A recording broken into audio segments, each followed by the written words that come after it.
Today's episode is proudly sponsored by Hellbender Vinyl. For those of you that don't know, Hellbender is a vinyl record pressing plant located right here in Pittsburgh, Pennsylvania, doing high quality, professional, top of the line record pressing, baby. We finally got one here. There aren't very many in the world, let alone the country, and to have one right under our nose is an insane resource. So if you are a musician looking to get some stuff pressed to wax, I highly recommend checking out the folks over at Hellbender. Tell them Sykes sent you. I've always wanted to say that. Without further ado, let's get into today's episode. Sit back, relax, and let's start the beats.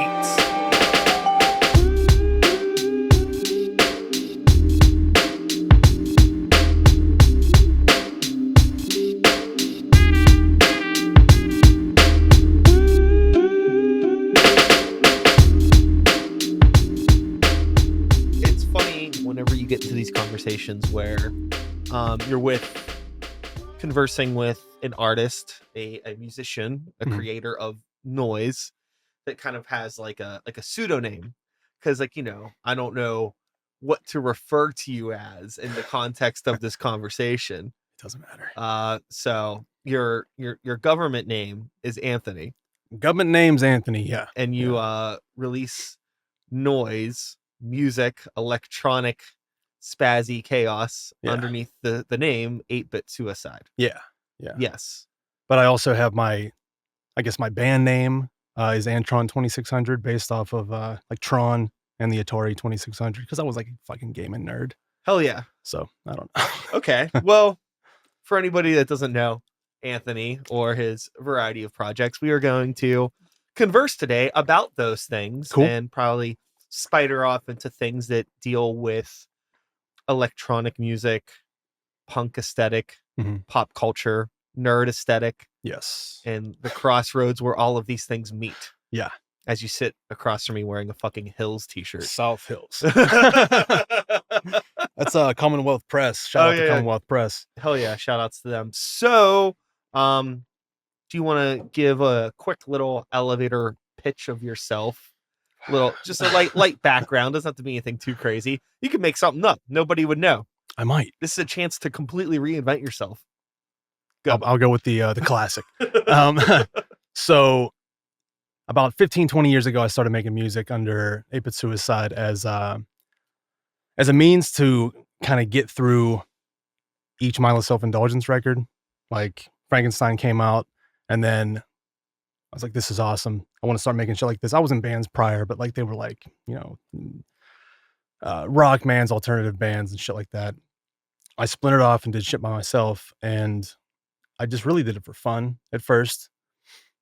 And which brings me to today, where I'm trying to get back to that, but it's tough. I'm 38. I'm pushing 40. It's like really tough.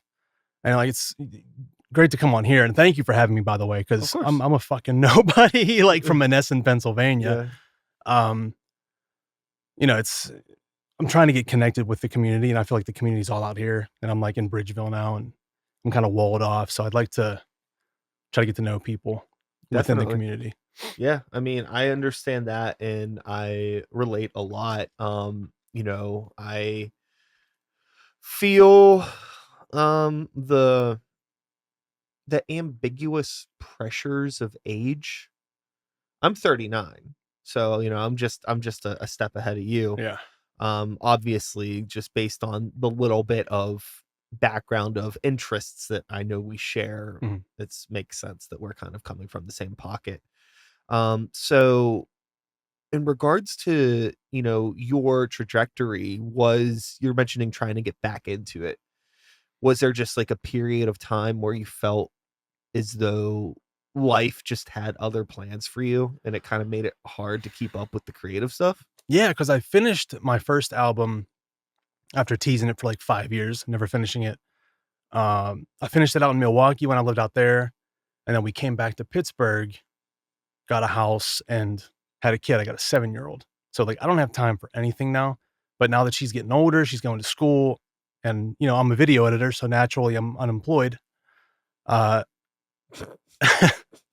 I have a lot of time to make music now, so like I really want to get back to it because it's been my passion since I was like 15 years old. Yeah. So Yeah, I'm like in this I'm kind of really balancing on the edge of a major burnout, to be completely honest with you. We've just met. yeah, And this is a lot to throw in your lap, but I'll keep it as light as possible. I watched the last episode with Abstract Theory, and I heard that you're going through it, so I understand, man. um yeah, and it's I've we just recorded that like a couple days before it got posted. Mhm. Sometimes when I record episodes, they might not get posted for weeks, Yeah. but like this one today, this might not be out until over a month after we record Oh, it. sure. Um because like just the way that I ended up the day after we recorded that episode, I recorded 3 more Mhm. on the following day, and it's just been like a blur. But anyways,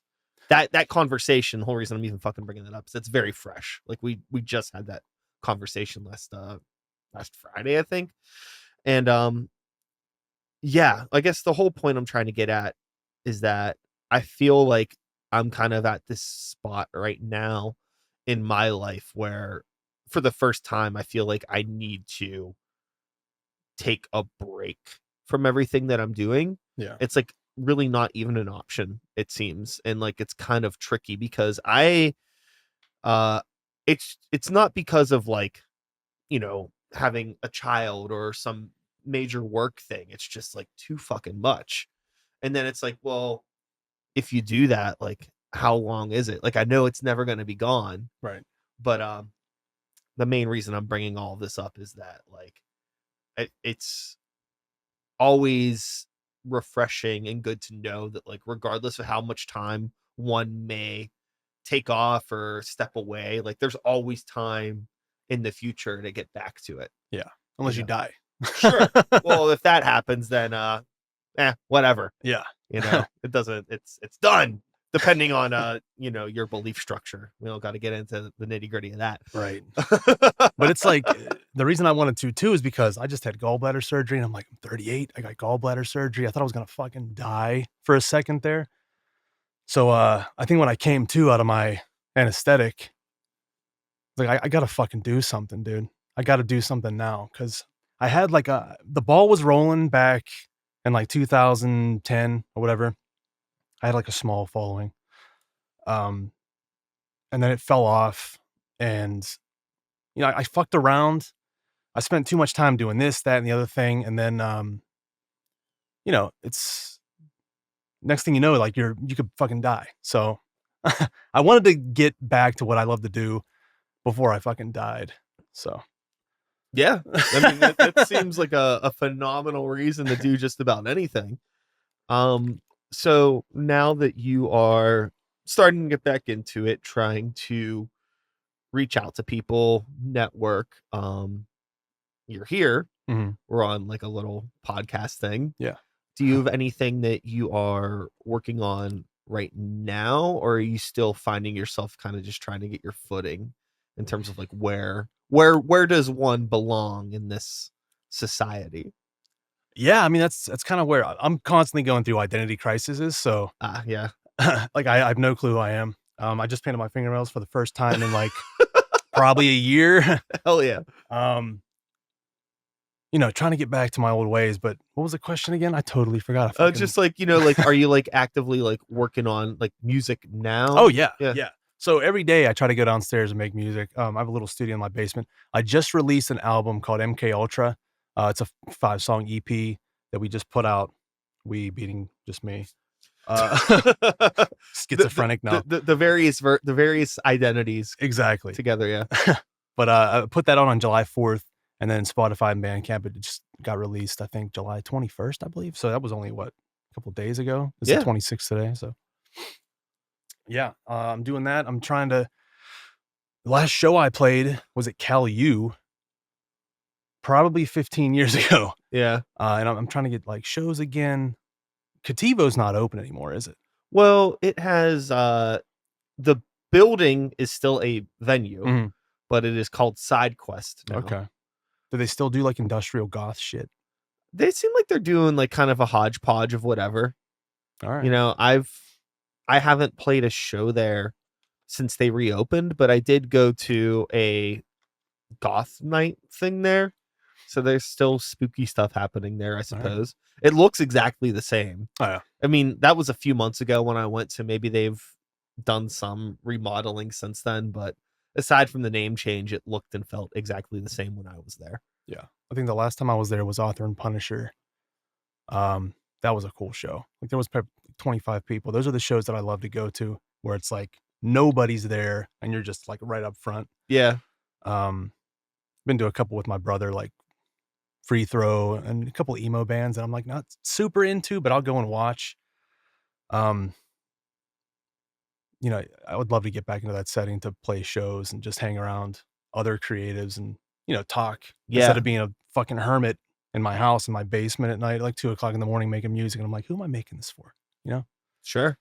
It could be really, really tough to it's a lot of time, that goes into trying to be a part of any community.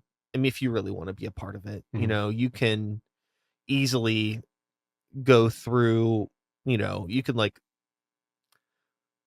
look up flyers for goth industrial adjacent shows, find who's playing them, message them, and try to get on a show. But Yeah. it's highly unlikely anyone's going to put you on a show if they don't know who you are, Right. especially in those types of communities. I've noticed tend to be a little protective of themselves, it seems, which I guess rightfully so. That's fair. Mhm. But then simultaneously, there's always this buzz of like, how do we get more people involved? It's like, well, you know, I think all of us could do a better job at trying to network and connect. Like those people that are putting on those shows should be able to reach out and find artists like you. Like you shouldn't always need to be knocking on doors. Yeah. But it's difficult because everybody is spread so thin, Mhm.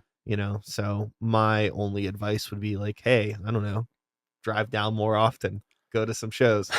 There was like a really cool kind of goth adjacent show that I went to on Thursday over at Poetry Lounge in Millvale. I don't know if you're familiar with that club, but they're doing some cool stuff. It was the Whisper Nest for a while, Mhm. if you remember that name. I mean, I know That's it's the been a thing, I'm while. I'm Yeah, not so out here that yeah, much, that's the thing, gotcha. yeah. Yeah. Well, yeah, I mean, there's definitely stuff going on. It's just a matter of making the investment and the time into just like learning about it. Yeah. Um, and then finding the time to leave the house to go do things. That is the It's problem. not impossible, but yeah, like if you're, I don't know how far away you are, but like 40, 50 minutes, No, hour. what's fucked up is it's like it took me 20 minutes to get here, I'm in Bridgeville, you know? Okay, okay, yeah, so you're not, So, yeah, it's not that far. Well, yeah. depending on the day and traffic. Yeah, but it's But like, I'd have to come by myself. Um, I just feel awkward. I'm awkward all the time. I don't know if you can tell by this conversation, but I'm fairly awkward. I mean, I don't know. I feel like you're meeting me right where I'm at normally, so I feel just fine to be completely honest with you. Alright. Um, yeah. So, regarding, the music that you're doing now, I guess let's talk just a bit about process. Like what is your setup? How do you like to write? How do you like to record? That's a lot of different questions, but we'll just start with like gear stuff. Nerd out. Well, I find usually the cheapest fucking piece of equipment I could find and just start going to town. I ended up buying Logic Pro. I got it for my birthday of like 5, 6 years back, and that's my DAW of choice now. I started out with Fruity Loops. I started out with like Fama Tracker and shit like that. Yeah. Then I stole copies of Fruity Loops like everyone does, and then went to Ableton, and now I'm eventually, I made it eventually to Logic Pro. It's been my DAW of choice. But yeah, usually I hum shit into my phone, my voice apps, and I'll load it into there and just try to recreate it in the instrumentation that I Oh, cool. feel like it's in there. And lyrics are usually the hardest. I never know what to fucking say. So I usually either just make something stupid up or make something stupid up. Sure. That's really the only thing. It's more like finding like a rhythm or something that sounds tough and then trying to make words match Yeah, that because like feel. I'm not a lyricist, you know. I don't really put as much time into lyrics because I like the sonic aspects of a lot of shit. We were talking about the MC303. Yeah. I have the MC909, and I really want to plug that in. I want to make some drum and bass shit soon. Am I talking too fast? No, you're good. Um, but yeah, I mean, it's really like I just have a MIDI controller, super cheap setup. Like this is fucking awesome. You got synths and shit over here. I would love this setup. I can come and play for days. If you put a couch like right there, I would sleep on it. If you would have me and just play with all this shit for hours. I nerd out about stuff like that though, for sure. I wish I can afford it. Yeah, Being unemployed doesn't really bring money in. totally. I get that. Yeah. No, yeah. I mean, it's like the thing that like my all the stuff that I have. I mean, it's like, you know, I started making music. I bought my first like piece of equipment. It was like a Korg Electribe ES1. I still have it. It's That's over awesome. there. I bought it with my first 2 paychecks from my first job at Taco Bell when I was 16. So and like I'm 39 now. So that's more than half my life I've Yeah. been like working on music and building the studio that I have. And it's just like you piece it, little bits at a time. And That's then what I've been doing it, but it over the feels like course I have nothing. over the course of like, almost 20 years, it's like, whoa, there's a ton of shit. Yeah. Having to sell shit off, and there was one instance where I got burglarized by my own friend. He was in my band for like maybe 5 days, and he decided to steal all my shit, turntables, Oh man. Akai MPC 2000 XL. He stole, sucked, and then I had to like rebuild. So that's where I'm at now. Yeah. Well, Minimal shit. I mean, honestly, like, I have a lot of shit for sure. But there's like my lifestyle over the past like 5 to 10 years has been very much go, go, go. Mhm. I don't really get to spend as much time working and writing in like a studio environment because of like travel or just not being, I mean, I don't live here obviously, Yeah. so it's like all this stuff's here. I really romanticized for a long time not having my studio in my house. Mhm. And now I feel like I don't get nearly as much done for obvious reasons Yeah. because it's not I can't stay up till 5 o'clock and then just roll into bed anymore. Work it just doesn't function like that. So what's happened is that now I've gotten really used to this like writing shit on my laptop and like using like the soft synths that I have like on my laptop Mhm. and like 75 to 80, sometimes 90% of like the synth stuff that's in like shit that I will put out now ends up being the sounds that are just on my laptop.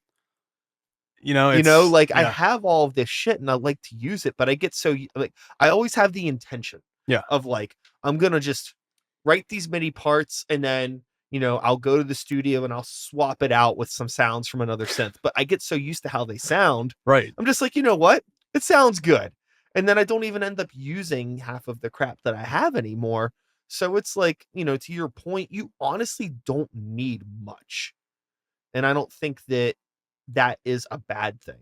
I don't think there's anything wrong with having a small setup if it gets the job done. Yeah. And like we're in like such a um beautiful time in regards to like the access to the tools that you need to make quality sounding stuff is so much easier than it was 15 years ago. Yeah. Yeah. You can get really, really good stuff really easy. Mhm. And I mean, why bother having all this other stuff? It looks great. It's easy to romanticize it, but Yeah.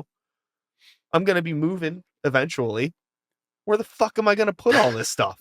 Honestly, like Yeah. it seems silly to be like it's a burden, but Mhm. like it kind of is. Cause like for the amount that I'm honestly using every single piece of gear that I have, it's more of a museum Yeah. than like a functional setup.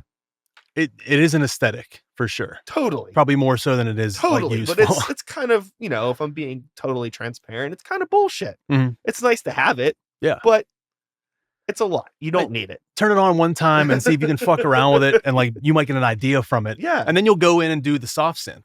You Yeah. know, that's usually what I do because I have the MC909 and the I have a sampler and a fucking drum machine. I never use them. They're up by my PlayStation, never used. Ever. Yeah, I mean, like, it's I don't know. I will I don't know. Who knows? Maybe I would like there's something that I kind of miss about the way that I produced music when I first started. And again, I think that maybe I'm just like romanticizing the nostalgia of what the process was like. Yeah.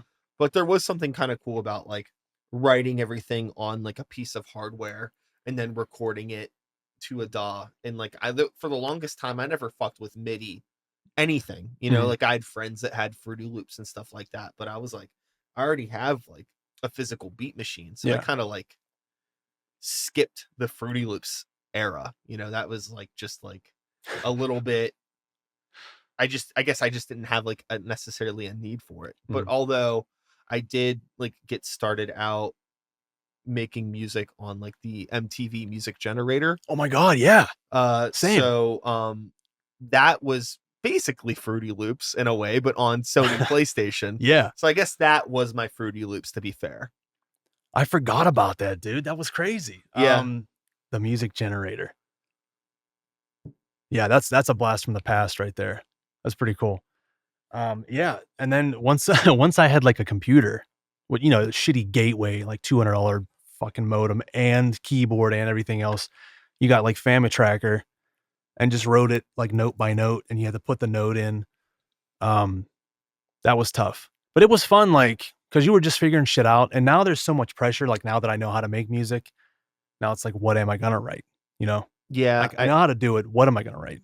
I feel like there's a really interesting and sometimes under discussed thing with art where I feel like the more you know, the worse you get. Exactly. Yeah. Like and so many other things like, I don't know, like sports or some other type of medium, filmmaking, like the Mhm. more you know, like those technical things really help. And actually maybe this could be true for filmmaking to some degree too. I feel like the knowledge becomes a handicap It if is. it depending on how you interface with it, I suppose. Mhm.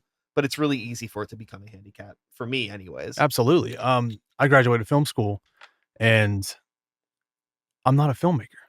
I'd like to call myself a filmmaker, but I don't make films. I make YouTube videos, you know? I'll do stop motion Lego shit. I'll do little skits here and there. Um, but I haven't made a film since I graduated, like, college. And the more you know, you're right. Like, the more you know, the less you're inclined to do anything because the technical side of it gets so overwhelming.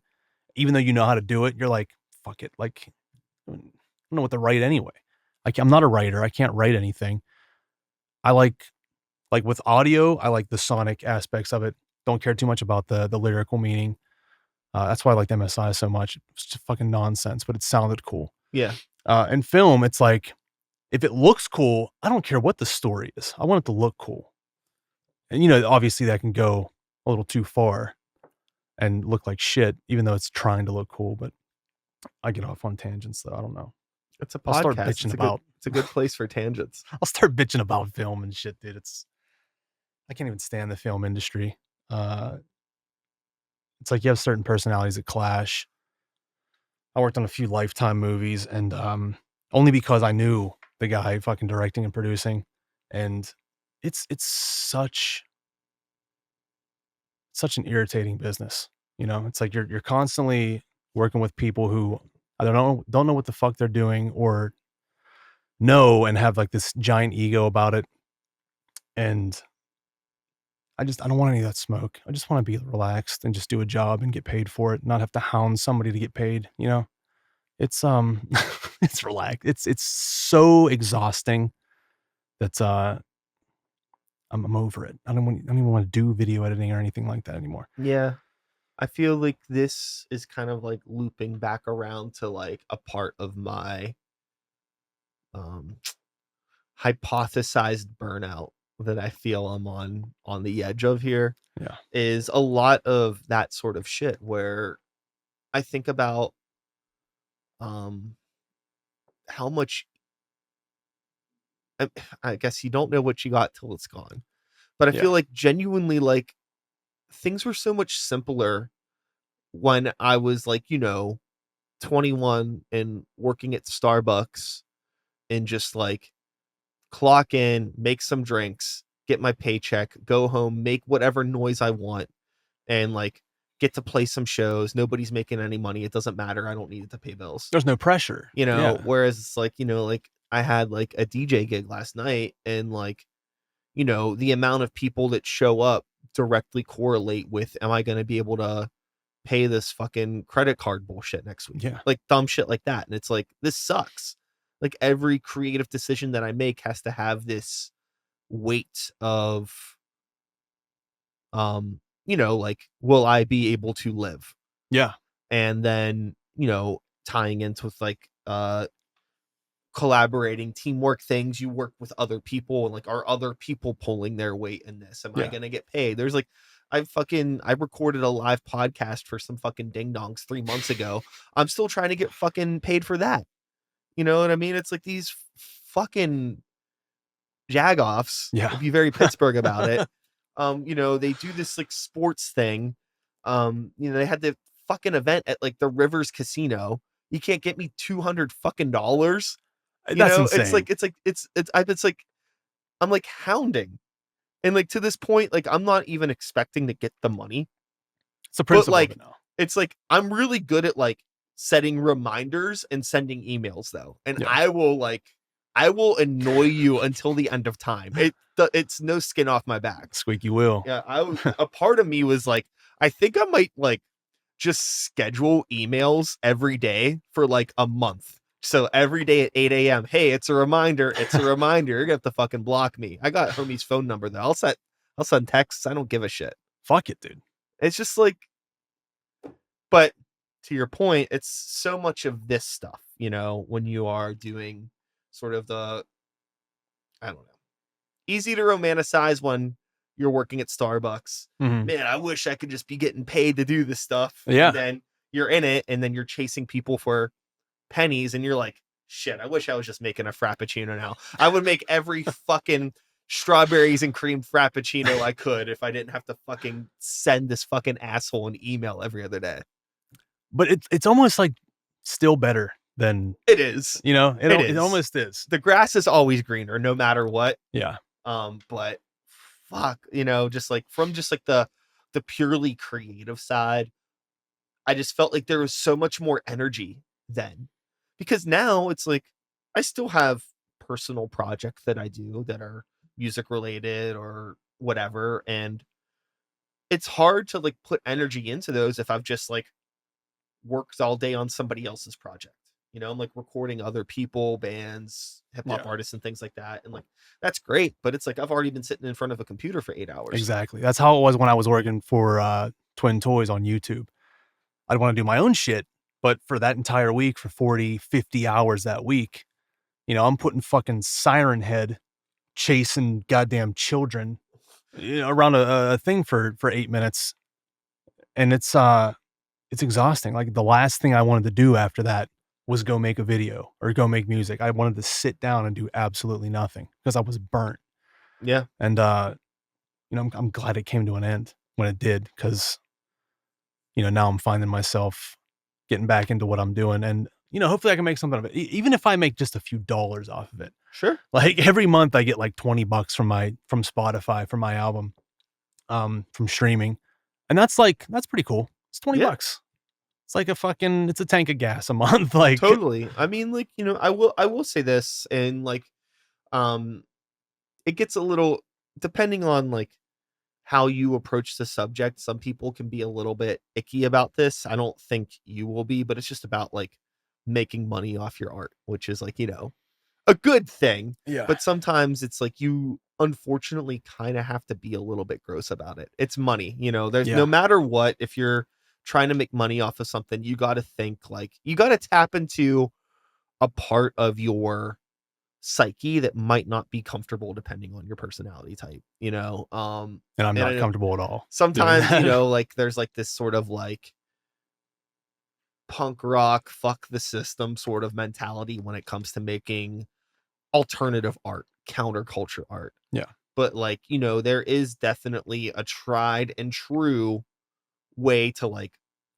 market your band, to make merchandise, shirts and shit like that, and to make okay money doing Mhm. it.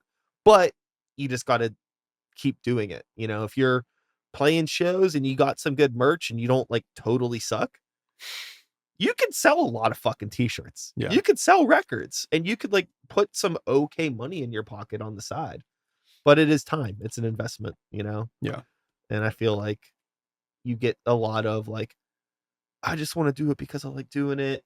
And then I wish again, it's like it's such a weird feedback loop of morality and creativity and what's the integrity.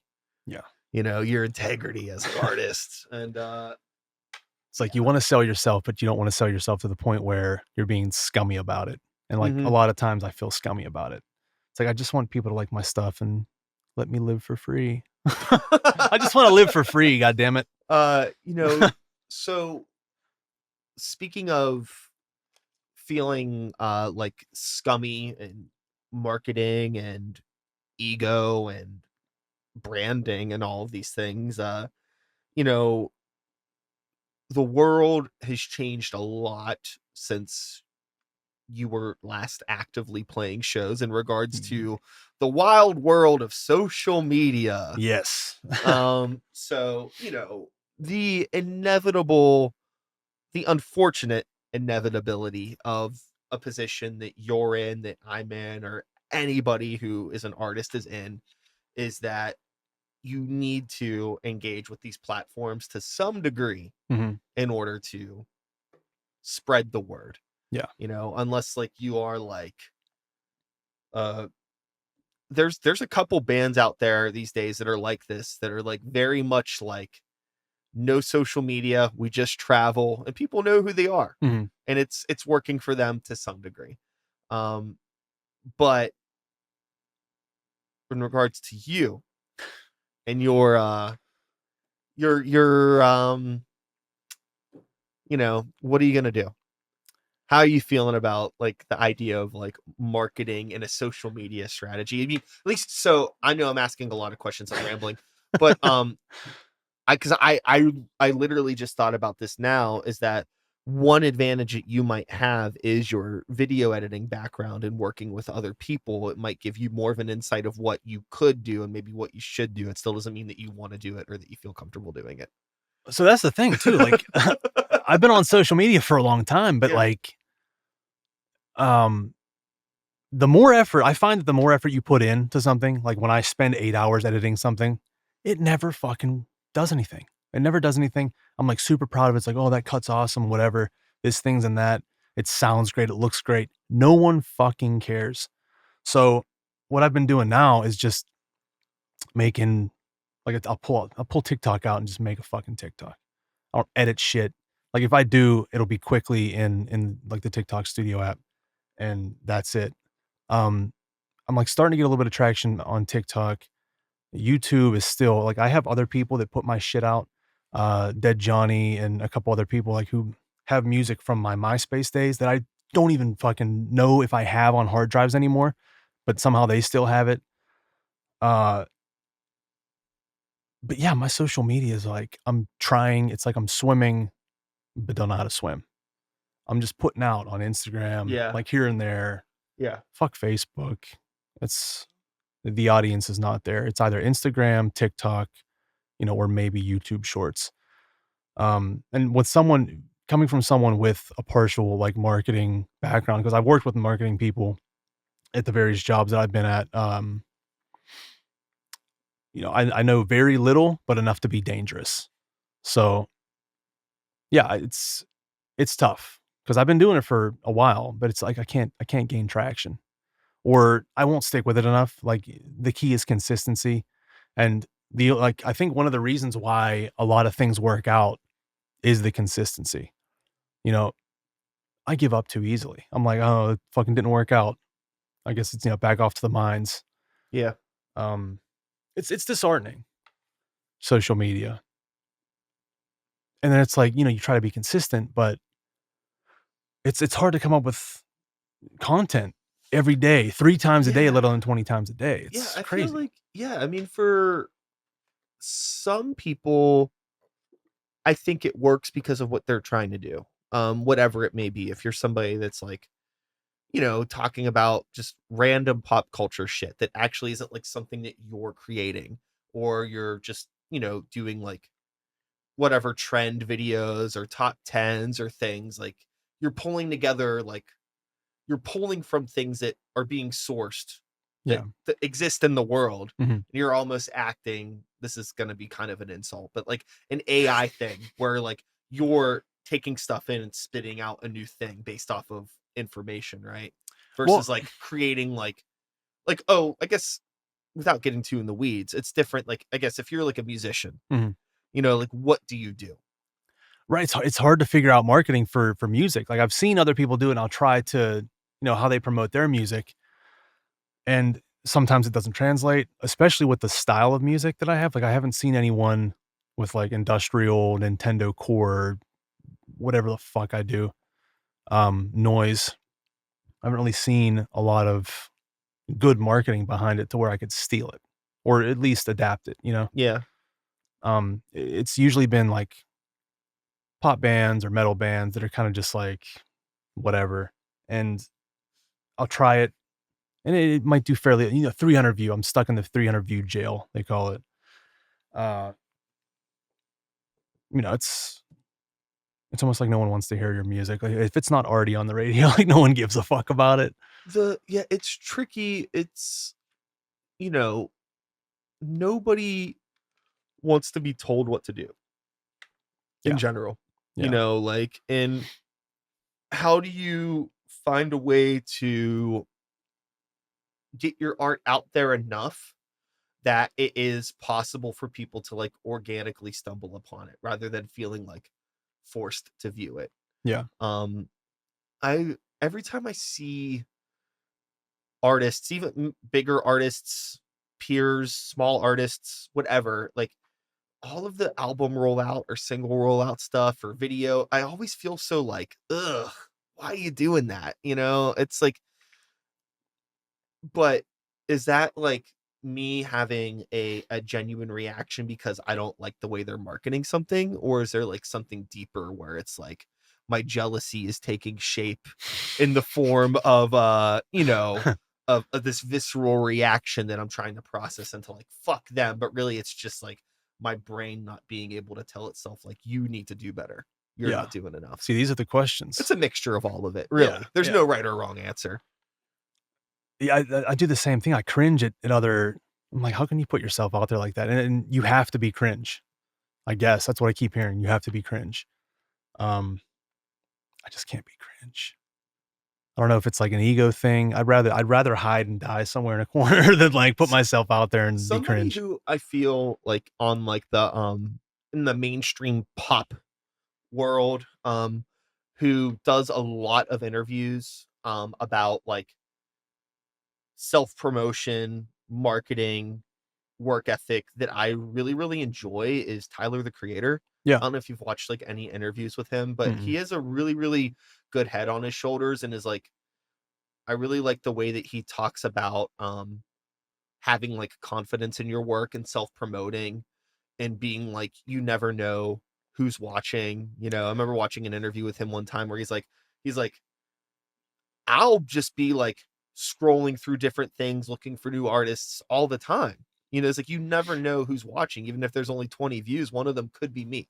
Yeah. Just put stuff out there and, don't be afraid to, post about stuff a lot, and like I get that because if you have friends on your social media, that are like promoting what they're having for lunch every day harder than your music that you spent like fucking, weeks, months, maybe years on, Yeah. then okay. It's like a different time frame. I feel like maybe you have residue from like a pre-social media world that I have, Mhm. where like there was a time when like MySpace was new, and even pre-MySpace, where like if you talked about your stuff too much online, people Mhm. were like, ugh. But that was before everybody was using the internet for everything. Yeah. And now it's like people will, here's my fucking dog, here's my fucking car, here's my baby, here's my lunch, here's this, here's that. It's like inundation, Yeah, so it's like different, it's just Mm. the landscape is different. But in my head, I'm still like, I shouldn't talk about myself this much. Who the fuck do I think I am? That kind of a thing. Yeah, yeah. Imposter syndrome shit. Exactly.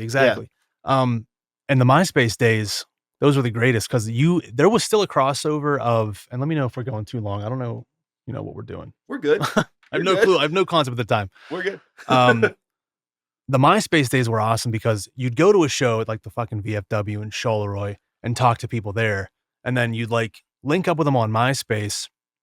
And it was small enough to where you can promote your band. And then you'd like, of course, slip your shit in LimeWire and say it's like, oh, the next MSI record. And that's how you'd find out about like Electric Dragon. I used that tactic before and got a few fans from that. But yeah, it was definitely easier because people stumbled upon it because they were looking. Now Yeah. it's like it's in your fucking face 24/7, and there are so many other people doing. You can't swing a dead cat in any town without finding like 40 artists like you or like the person that you're trying to emulate. And same with video editors. Like I feel like everything's so saturated now. Sure. That's the negative side, the bad end of the double-edged sword in regards to the access to technology, access to resources. You know, I remember when I bought that beat machine, when I was 16, Mhm. I was the only fucking person that I knew that had shit like that. Yeah. And like, let alone being able to like have a record, like a computer to like record the beat onto, and a microphone, and then I could burn it onto a CDR. Whoa, crazy. And now it's like, if we wanted to, we could like produce, record, take a promo, and get worldwide distribution from the phone in our pocket All within like a month. within a day. Well, yeah, If you really wanted to. If you really wanted to. Yeah, Yeah. we could come up with some bullshit song and have it on YouTube in Oh, for fucking sure. 3 hours. Yeah, definitely. Full music video and everything, just running around the halls, Mhm. whatever. Pull any of the Not props saying it off would the look wall. good, but it would be it could exist. Whereas like Lower effort stuff always does better. yeah, I feel like. yeah. I mean, you were saying that before, and feel like I got off track from a greater point that I was trying to make. Rewinding in my head. Where were we? I don't fucking know. But I think overall we were just talking about The ease of use and how everything's saturated. Yes. And I find that it's really complicated now. What was great about MySpace is that there was still a separation from everyday life. Yeah. I mean, like cell phones, smartphones weren't at the point yet where, everything you get notified for everything. Mhm. Like I remember like I had a MySpace, but I had to like log in to check it. Yeah. There wasn't this like always logged in every time somebody likes somebody else's thing, I'm getting a notification. And then, even nowadays it's even crazier because it'll be like Hellman's posted a new video about mayonnaise. 2 of your friends like Hellman's. And I'm like, why am I getting this who fucking cares? notification? It's like all like it's not it's all in to the same It's place. too much. I remember I've talked about this before too. I remember like the death knell, I guess, for I remember all social media stuff for me was I remember seeing a McDonald's commercial. And at the end of the commercial, it was like myspace.com/McDonald's. And I was like, fuck, it's not ours anymore. No, corporations got like it now. it's not, there was like a brief period of time when like everybody it was just people. Mhm. There was no like, and then I remember like it started happening on Facebook. It's like your friend likes Pepsi. I'm like, what the fuck is this? Yeah. And now it's on TikTok. It's like Yeah. every time you scroll it's like Duolingo and fucking Oh my God. I always see the Lysol commercials where it's like normal people, and I'm like, I don't fucking care to see this. Why? Like, And why do I just want to see normal people? yeah, and you have this weird thing now where it's like it's getting even more gross because you have these big companies that are making content that just looks like normal people. Yeah, it's like user generated content. It's like Yeah. it's very deceiving. And it's like, okay, so now we have this weird gray area because you'll have like, just like underground content creators that are trying to make professional stuff, Mhm. and then professional people that are trying to make underground creator stuff. It's so And backwards. it's like, it's where does my dumb little song exist in this world? Exactly. It's really, really hard. I get really, really I have a pet peeve against every celebrity that has a podcast. Like, what the fuck are you doing? Well, everyone And then has to have one now, right? all you got to listen to is the first 3 minutes, and you're like, oh, okay, so you're getting paid Yeah. 20K an episode to Brought to you by hawk, Blue Chew. yeah, to hawk whatever fucking dick pills or headphones you're hawking, right? And it's like, ah, like there's like this isn't a space, like it's complicated for me because it's like, people only have so much time, the attention economy, right? Mhm. And like making a song is like one thing. Okay. It's like, if you can get somebody to listen to 3 minutes of something you created, that's great. Doing Yeah. a podcast is insane. It's like every week I'm expecting some small group of people to take maybe an hour or more out of their day Mhm. to hear me and whoever talk about art, life, love, and the pursuit of perpetual grumpiness. Yeah. Right. And I'll talk to people about podcasts a lot, and it's always like, oh yeah, like, oh, you have a podcast, that's cool. Like, oh, I listen to this podcast that like George Clooney does, or I listen to this. I don't know if that's true, It if he probably has is one, though. It or probably like, is. and it's just like, man, it's like, fuck you and fuck George Clooney. Like, what the fuck do these people possibly have to say that is worthwhile? They did an entire episode on bat nipples, I think. They're all I mean, they're all human beings, and people are into what they're into. Not Mhm. everybody's into my small niche of things. I think I'm more mad about it just for the sake of like underground content creators in general. 'Cause it gets buried, Yes. you know? It's like there's no reason for fucking, Whoopi Goldberg or somebody to have like a podcast on YouTube. Like, go fuck She yourself. has the view already. Yeah, but it's just like, I mean, these are all, and now like I'm just Yeah. but there are people that if I actually were to look into it, I know that they exist. Oh, I see them 100%. all the time. It's just like, why do you have a podcast? Yeah. That's, Ah! it's enough to make you wanna kill yourself or go on a homicidal rampage. Um, yeah, it's just too much. Everything gets buried. Real artists get buried, and the people that have already had their 15 minutes, their shot, they're just trying to stay relevant. Like, because George Clooney probably does have a podcast, and when was the last fucking time he was in a movie that anyone liked? Yeah, I mean, it's just like it's like you see a good, well, this is what kind of annoys me also about this is like, sure, it's like these people realize that it's like, hey, I have an extra room in my mansion. Yeah. We can spend a couple $1,000, get the equipment, and get some intern from LA that'll work for pennies to video edit our podcast, right? And I can make extra zeros a week Yeah. by throwing some ad and then just talking about nothing with my celebrity friends for an hour and a half. And like, that's great. But what sucks is the fact that like I will never have a legitimate sponsor for my podcast because I'm not getting 20K downloads a week. Not with that It's like, attitude. it's like, sure. Well, it's like the threshold for like what you need is set so high because it's like, well, now everybody that is able to put money into this underground platform only wants to put their money into where the most views are, which makes sense. Right, But yeah. that's in all of the celebrities. So it's like we just get stuck Yeah. at the bottom. It makes it so hard to just try to actually build something. It really does. It's so tough because, we talked about saturation. A lot of the people that already had their shot are saturating the market, and then you might see a couple trickle up, or maybe it's like nepotism. I'm like half of these people on TikTok that get, you know, followings. It's like they know somebody in Hollywood or they know somebody already. Maybe I'm just grumpy ranting, but Well, I mean, the reality of it is that there are like hundreds of people in the world, right?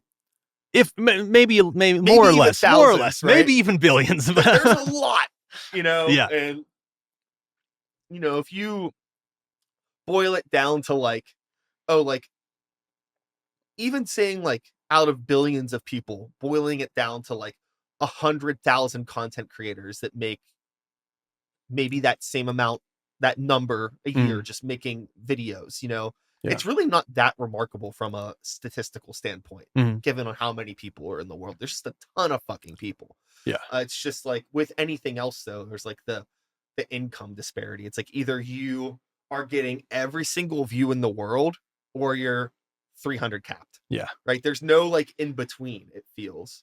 No, unless you do dumb shit that has nothing to do with your art. Like I went Hmm. viral. I have like almost 500,000 views on this video on TikTok where I'm like calling my cat a commie. So it's stupid, but like it's got a ton of views. But no one heard my music. That's all I want is for people to hear my music. That's all that matters. Yeah, I see back to the things that make me feel like, ugh, like I'll see peers of mine in the music community that are creating content on, for Instagram or TikTok or whatever. And they're playing the game. Mhm. They have a strategy and they're doing what other people are doing. Like, oh, this is um what The Cure would sound like if my band did it. That kind of Yeah, stuff, right? And like innocent enough. But it's like if your goal is to just be like a social media content creator, great. Do whatever you want. But if your end goal is genuinely trying to get more people to listen to your music, yeah. I don't think that that's going to do it. It's I, not. I don't think there's I mean, maybe some people, maybe a very small amount might be like, wow, that was a really cool version of that Red Hot Chili Pepper song. Let me hear what their actual music sounds like or Yeah, whatever. yeah. What I've been doing lately, I'm taking a different approach. I'm searching bands that sound like MSI, and they're like TikToks of people that are searching for bands that sound like MSI, and then I'll scroll through the comments of like all 600, and like eventually find my band name all the way at the bottom. Like a few people were like, "Oh, I put Suicide," and I'm like, "That's fucking awesome." And I'll interact with those people, and like maybe they don't know them on TikTok, get them over here, like get them over to YouTube and shit. But it's a long game. It's not like I'm gonna create something and people are just gonna be like, "Holy shit, I stumbled upon this." It's people that already know about me that I'm just trying to get back, Yeah. trying to corral back in. Well, yeah. I mean, the other thing too, it's like you mentioned doing all of that shit yourself. I mean, any of these content creators, whether they are celebrities or just, building themselves a nice little empire, they have They teams. have a team of people, yeah. They have people that are editing their videos. They have people that are posting their videos, people that are probably writing the fucking copy on their videos. Oh, All they definitely. got to do is just fucking film a bunch of shit once Yeah. a week and send it off, and then they edit everything. Mhm. You know, that sounds nice. It does, yeah. Like doing everything, like I'm making the music, I'm recording, I'm mixing, I'm mastering, and then by the time I'm done, by the time I'm writing the songs, like I'm fucking burnt out. And then I have to mix it, master it, and then do social media. Like what? It's like I don't even care to do that. Like once the business side comes, I'm like, fuck it. Like whoever wants to hear it will hear it. Um, yeah. Yeah. It You know, gets harder too because I know that age ain't nothing but a number, as they say. yeah, But like, you know, it tends to be like youth drives the culture. exactly. And like I'm certainly not getting any younger. And I find that maybe it's just in my head, but I feel like the older that I get, I feel more and more awkward being like the front face of stuff that I'm doing. Yeah. Granted, I have plenty of peers that are my age and older that are still creating music and art and things like that. And, there is a demographic of people our age that still want to engage with new music. I don't like listening to music made by people that are younger than me. They can go fuck themselves. Yeah, that's how I What do feel. they know about life? Exactly. I mean, I'm kidding, but it's like, it's almost impossible to not listen to new music anymore and not have the people be half your age. Yeah. But it's like, where do I fit in this? It really like helps. It's not even like an imposter syndrome. It's more like there's like this voice in my head that's like, time's up, motherfucker. Yeah. Which I know that's not true, but it's really hard to not feel it It sometimes. feels that way because when you're pushing 40 and when you find out that most of your fan base are like 16-year-old anime kids, which I guess, Sure. it's like weird because then, I'm making music and I know the people that are listening to my shit are half my age and I feel icky about it, I guess. Sure. There's like the part of us, because I mean I relate to this too. That's like there's a part of me that is still like a 16-year-old anime kid Yeah. in some ways, right? Yeah. And like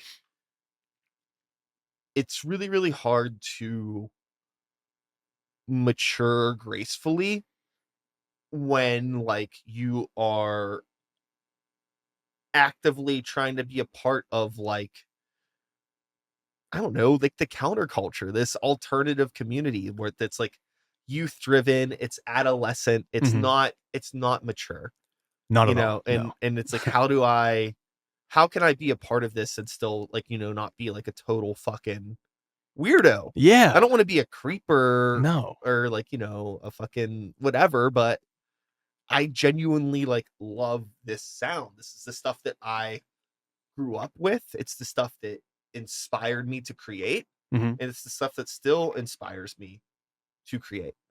So, how do I do this? And, you know, That's the thing. Like ah, you have to find that balance because I feel weird as a 38-year-old doing the kind of music. I've gotten a little bit more serious now. Like the new album is a little heavier. The lyrics are like, I put a little bit more time in. But my first album, total dog shit, but it was fun to make. Like, and the 16-year-old anime kids, I wrote those songs when I was a 16-year-old goth kid that liked Invader Zim and shit, and drum and bass and stuff. yeah. Um, but I'm not that guy anymore, I got a beard, I'm fat.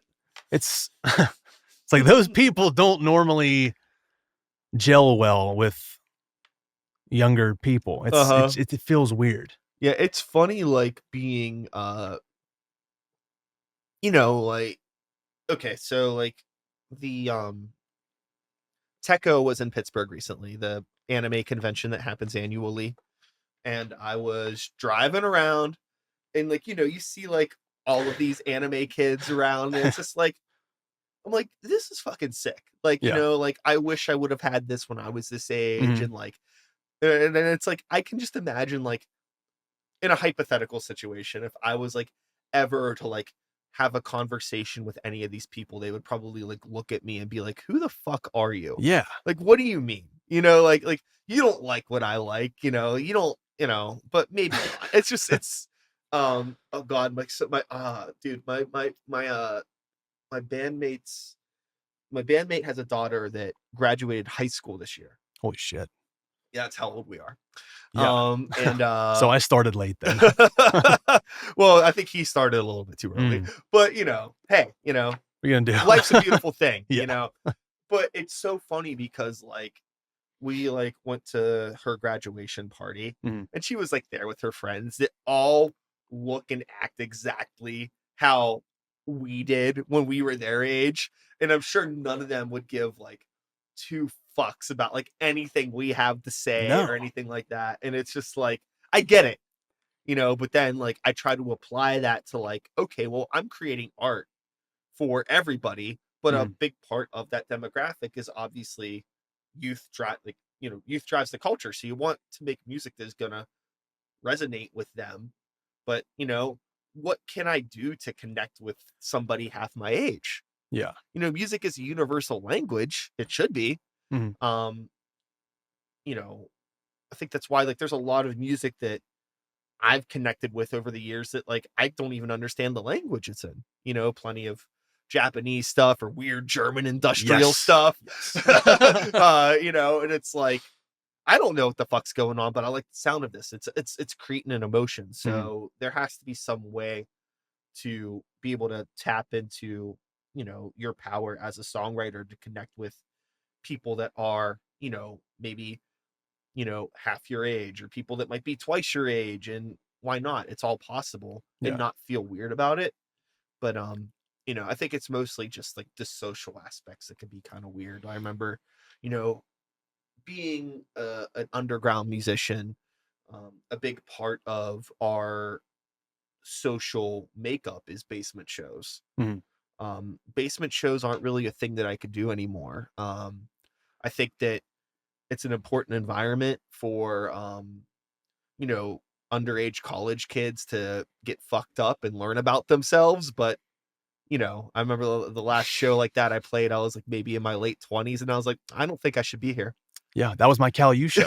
That was like 20 years ago, and I played for a bunch of kids, and it was off. It felt weird.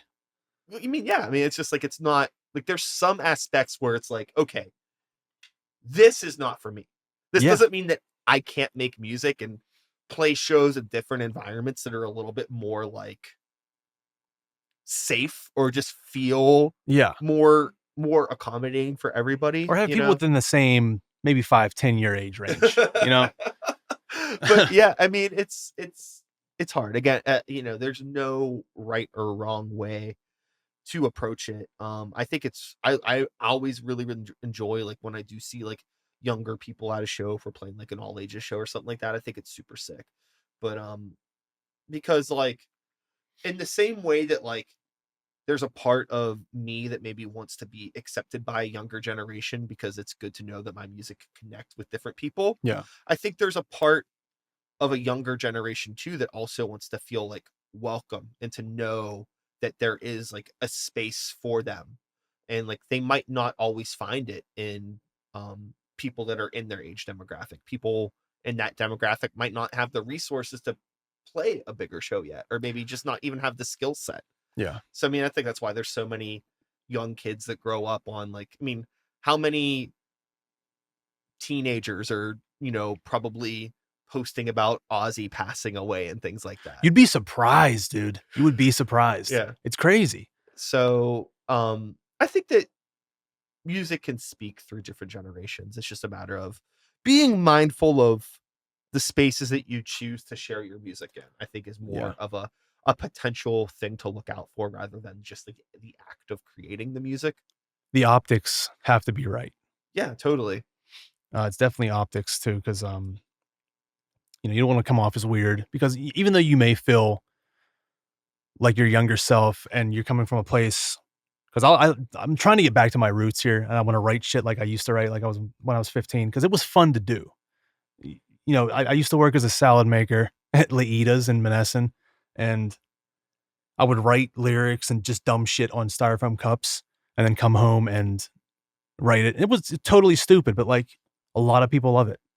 A couple hundred people love it, Yeah. but like, um, I want to get back to the fun aspect, but not necessarily to like I don't want it to be super immature. I kind of just want it to be fun again and like weightless, because that's what it was back then. Now I feel like there's pressure to produce something that's worth listening to, when before it was just like, I just want to make this because I want to make it. Like it's fun to make. And if anyone hears it, great. If not, fuck it. Like I don't care. It's for my own enjoyment. And I really want to get back to that, because that's when I had the most fun creating Yeah. music. I agree, and I feel I'm in like a very similar position. I used to write music very quickly, it Yeah, seems. yeah. I can listen to older stuff that I've made that I know that, like whole albums that were made like over the course of the summer. That's never gonna happen again. But I listen to that stuff and I'm like, this is fine. What am I spending all my time on now? Yeah. Mixing, Second guessing, producing. Yeah. mixing, Yep. nuance, all this other shit where it's like, There's got to be a riser here. There's got to be this fucking sweetener here. yeah, I think that there was ignorance is bliss. Yeah. Uh there's power and limitations. Mhm. There was only so much I could do. Now I feel like I have this like sort of like setup and knowledge base where it's like anything is possible.